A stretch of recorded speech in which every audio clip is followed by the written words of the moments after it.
Itong Ginoo maigsoon si Jesus siya na Dios. Higugma ta sa Dios. Pero dili gusto ang Dios na mahigugma ta sa daghang mga butang na dili siya. Tan siya mga igsoon. Wala kumusta man ang atong kasing mga igsoon. Higugma ba ta sa Dios? Oh, Valentine's Lord.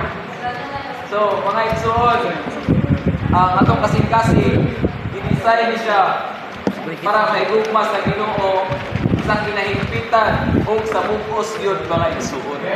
Muna nga, natandaw kay ko ba kay sa trend karon sa kalibutan na ingon aning nga mga event ka ng Valentine's araw na ng mga puso.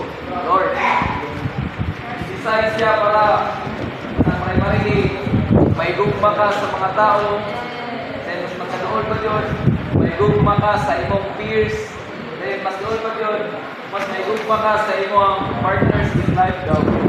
Pero actually, my son, this is contrary to God's economy. So, walay mabasa, ano mga igsoon, digdig kita sa kamaturan, hindi siya mga igsoon is civilization. But